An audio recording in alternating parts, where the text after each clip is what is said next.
The moon and space exploration are magnets for fake news. August 2022. A prominent French physicist discovers a star, later admits it was a piece of chorizo. July 1969. Man lands on the moon. Or didn't, according to conspiracy theorists. But before any of this, it was August 1835 that launched the most imaginative moon hoax of them all. And it was this time, when the world looked up at the moon, they saw an entirely new lunar landscape that would change humanity as we know it. Liftoff. We have a liftoff. Theirs was a journey like no other, for they were the first to set foot on the lunar surface. The Eagle has landed. It all began in Scotland, where the story cited its source from the Edinburgh Journal of Science. The headline read Great Astronomical Discoveries, made by prominent astronomer Sir John Herschel, who at the time was at a remote field trip in South Africa. And for the first time in history, by means of a remarkable new telescope, he was able to glimpse life fantastical on the moon. The New York Sun published a series of 6 articles claiming that life had been discovered on the moon. Life including unicorns and beavers that walked on their hind legs. The crowning touch of it was the discovery of the so-called man bats. The Vespertilio homo was supposedly the Latin name. These remarkable 4-foot-tall creatures who flew and talked and built temples and did art and apparently fornicated in public.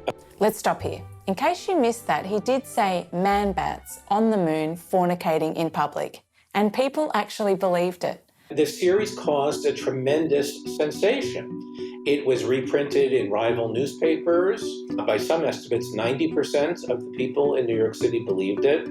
And by the time that the hoax was over, the New York Sun was the most widely read newspaper in the world. But it turns out Sir John Herschel did not make these astronomical discoveries, nor were they reprinted from the Edinburgh Journal of Science. The 2 key players behind these fabricated lunar discoveries were New York Sun's publisher Benjamin Day and New York Sun's editor Richard Adams Locke. The 2 men tested their moon legs and began setting their scientific experiments.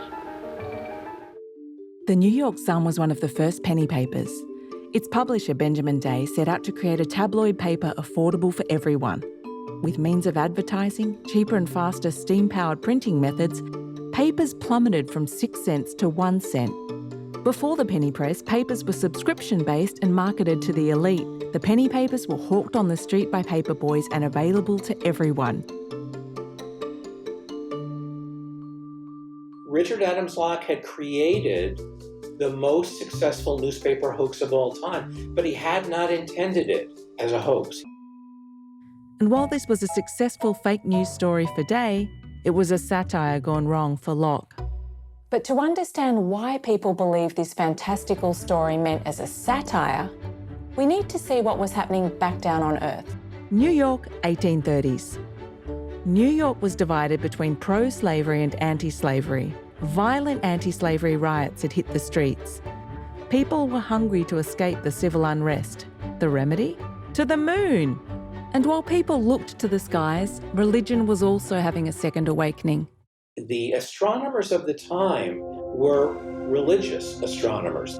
And the general belief among the astronomers was that all of the heavenly bodies were populated because God would not have created these worlds without also creating intelligent beings there to appreciate them.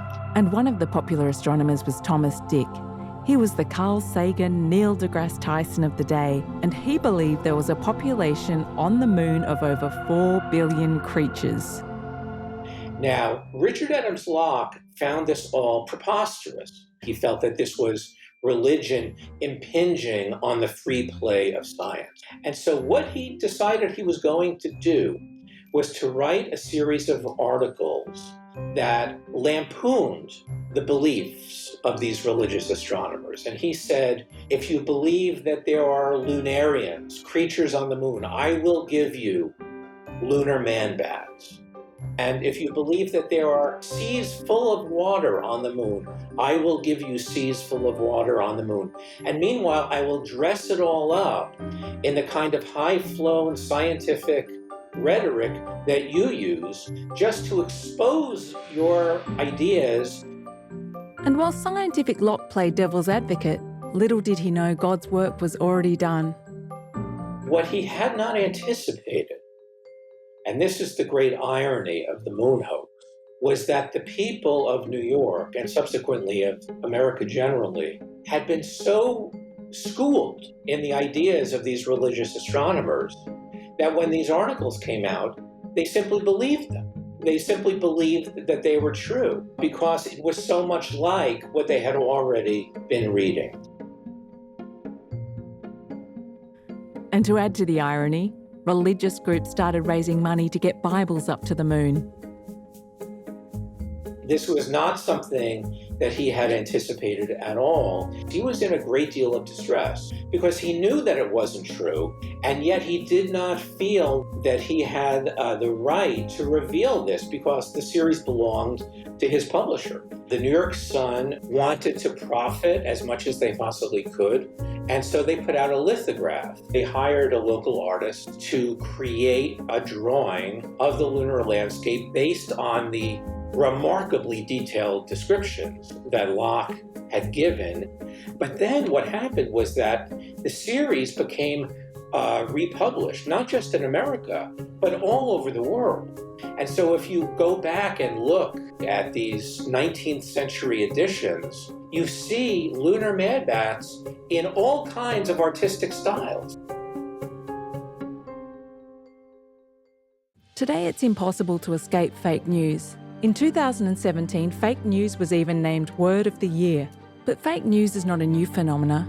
This story went viral before social media, internet, TV, radio, and whether you believe in science or religion, we all want a ticket to the moon. And when we get there, we want to see two-legged beavers and unicorns and man-bats. Because after all, the moon is a strange place for men to be flying to.